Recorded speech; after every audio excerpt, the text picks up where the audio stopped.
So the original Resident Evil 4 had such a huge impact on my life when it first released all the way back in 2005, quickly becoming one of my favorite games of all time and raising the bar on what I expected and wanted from video games moving forward. And I'm just so happy and excited that this game has finally been remade with such love and respect for the original material. So today, let's go over my thoughts on the Resident Evil 4 Remake. The game starts off with a brief backstory of Leon Kennedy's life since the 1998 Raccoon City incident. You remember, the age-old story of when a quiet town is straight up nuked by the government to put a hold on the zombie apocalypse. And this takes us all the way up until the time that this set of events began in 2005. You find out that Leon has since enlisted into an elite combat unit, where he has been honing his zombie killing skills, yet still keeping it real with that glorious late 90s boy band haircut that we all love and adore. The game opens up with that classic Resident Evil 4 opening scene of Leon beginning his mission, riding in the back of a local squad car, heading towards the rural village deep within the Spanish countryside that is the last known whereabouts of the president's daughter, Ashley, whom he has been assigned to rescue. And I'd be straight up lying if I didn't admit that during this scene, I had the dumbest nostalgia-induced smile on my face for the entire time. After having seen this particular opening cutscene so many times throughout the years, and now to see it remade in this gorgeous graphical style, keeping the scene true to the original, it was incredible. And that feeling of warmth and fuzziness only continued throughout my playthrough in all of the ways that Capcom truly went above and beyond in seemingly recreating every detail of the landscape and characters that has made this game so visually memorable. From the village to the castle and everywhere in between, every iconic scene has either been recaptured and played out in its original form, or reimagined and adapted to a modern concept, branching off into a different path but ultimately ending up with the same outcome. These updated scenarios are actually a refreshing touch, keeping things fresh and allowing people that have played this game over and over to have some new surprises. This is all done through the lens of Capcom's in-house RE engine, which has proven to be a graphical powerhouse, as used in the previously visually stunning Resident Evil remakes, Resident Evil 7 and 8, and even Monster Hunter Rise for the Nintendo Switch. This engine is used in recreating the Spanish countryside with gorgeous details, the landscape deep and rich with some of the amazing day, night, and weather effects. And trust me, when it's nighttime and raining, this shit is straight up terrifying. The character models, whether it be the main characters such as Leon and Ashley, the NPCs, or the enemies such as Los Ganados, and the other creatures infected by Las Plagas, look so detailed and refined. The AI of the enemies is fantastic as well, a big improvement over the original. The enemies can also harm each other now in fantastically gruesome fashion, such as the Chainsaw Ganados, slicing up whomever is in their path just to get to you, making the up-close fights feel even more immersive and intense. These highly action-packed confrontations with the multiple monsters led to some real nail-biting, stressfully fun situations that I barely escaped with a sliver of health, a broken knife, and a few bullets left in my pew-pew. Truly what survival horror combat should be. In fact, the original Resident Evil 4, while balancing the genre of horror and action very well, never truly frightened me, or seemed like a legit horror title. But this remake is definitely scary, with some really creepy and unnerving environments, audio and lighting effects. Yet at the same time, never truly shedding that over-the-top 80s action movie style campiness completely.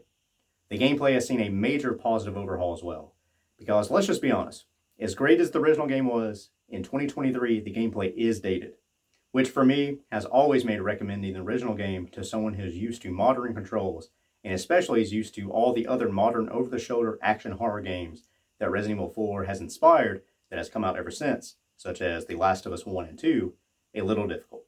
But this time around, they utilized the same button layout that they had created for the previous Resident Evil 2 and 3 remakes, making the gameplay and fighting mechanics so much smoother. Especially the weapon wheel that allows you to set a wide selection of weapons from your arsenal as shortcuts to switch up on the fly, which keeps you in the fight and the action going, instead of having to actually pause everything, go into your options menu, and then select each weapon that you want to use like some Zelda game from the 90s.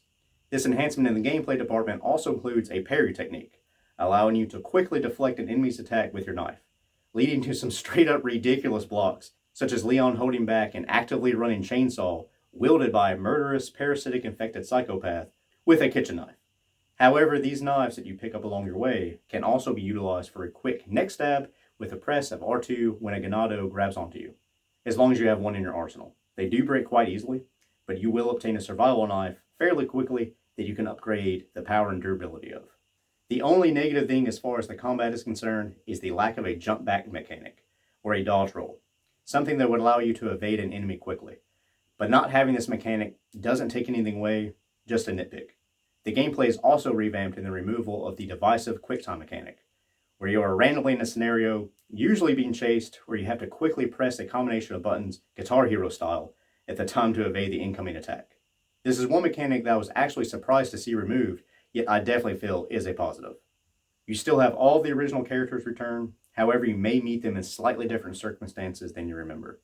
The most important return NPC though is of course the merchant, however with a slightly less ridiculous accent this time around, but still carries all the same charm as the original cult favorite.